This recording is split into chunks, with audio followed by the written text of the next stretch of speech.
The reason the Republican Party is openly extreme is partly Donald Trump, but more than that, it's that there's basically unified command and control over the party by a small group of extremist donors. And when you have a control by extremists over a party, you have an extreme party. And we know this because we've seen the Heritage Action tape that showed the dark money driving voter suppression. Right. We know this because we have read the Washington Post expose of the hundreds of $millions of dark money spent on court capture. Right. We know this because we've seen the dark money laid out in scientific journals behind the climate denial operation. Right. And we know it because when you poke at Mitch McConnell's big money, it's dark money. And it's the same crew, and they're pulling all these levers. And the sooner Democrats start telling the public about this, the better off we'll be. So just explain, help me understand how those dark money interests were against what you just said, what the Democrats are going to be able to do, which is to avoid our country having to default, something 6 former defense secretaries warned against today. Well, I think their play was make Mitch take us as close to a debt limit crisis as we can to see if the Democrats fold. And when we didn't, they realized that a global economic meltdown led by a U.S. debt limit crisis was going to blow them up with everybody else. And so they pulled the plug on the plan. Mitch folded, and now we've got time to go ahead and do Build Back Better, which was probably ultimately their goal anyway. They wanted to get us tangled up in a debt limit fight so that we couldn't do Build Back Better. Exactly. They don't want you to get a return on your investment. Your investment, they think, belongs to them too.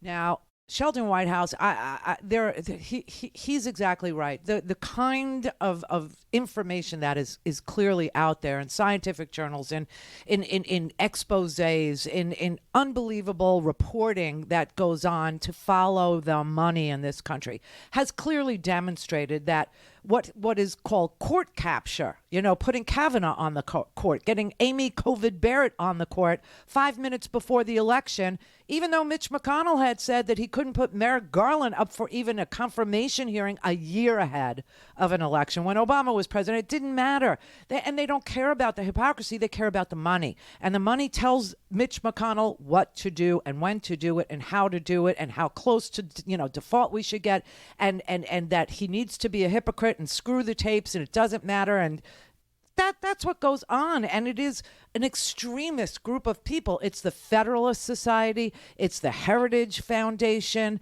It's the Koch brothers. It's Americans for Prosperity. These are extremist groups that fundraise, that have the most amazing amount of cash to spend on purchasing senators. What's crazy is Democrats take money from, school teachers and unions, and everybody equates that with extremist money that is literally saying, don't you dare give America anything. That money belongs to us. The court belongs to us. The Senate belongs to us. You belong to us. And don't make any bones about it, or we'll just run somebody else. We'll put up ads, the marketing capacity that we have. We have psychological profiling. We have mailing lists that you would kill for. We know exactly where your voters are. We know exactly who they are. Don't you dare cross us.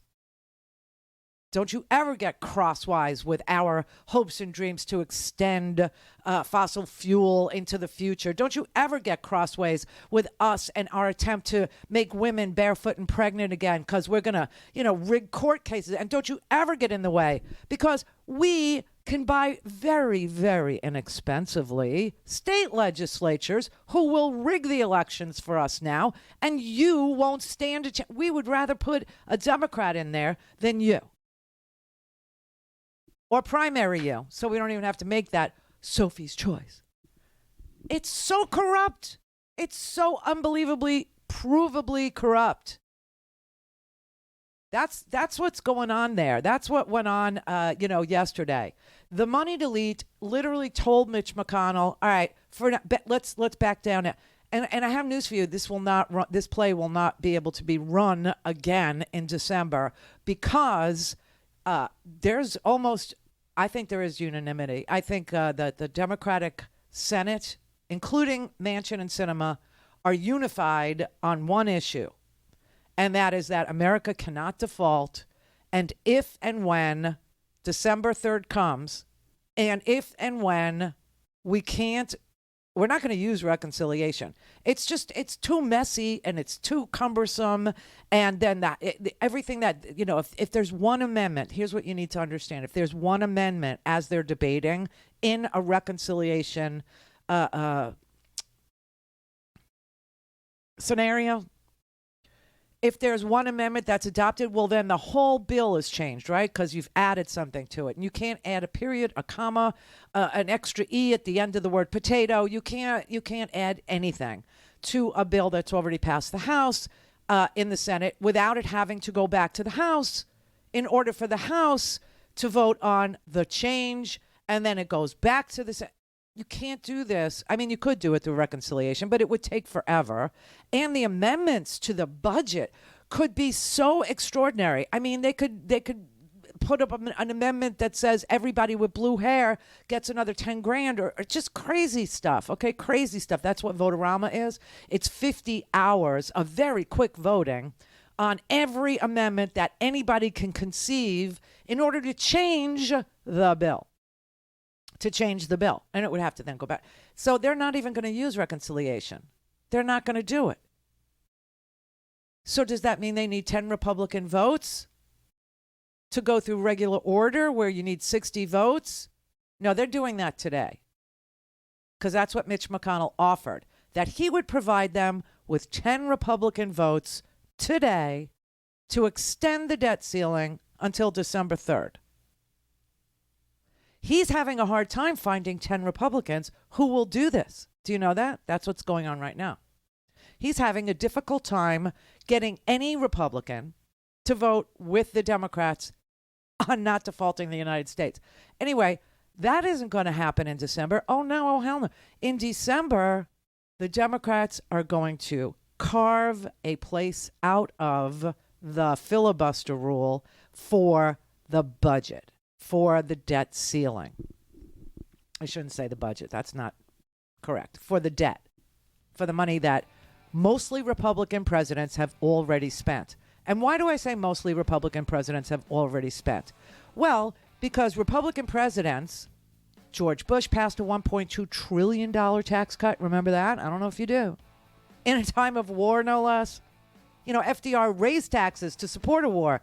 George Bush, he cut taxes in a time of war. It was bizarre. Didn't pay for it.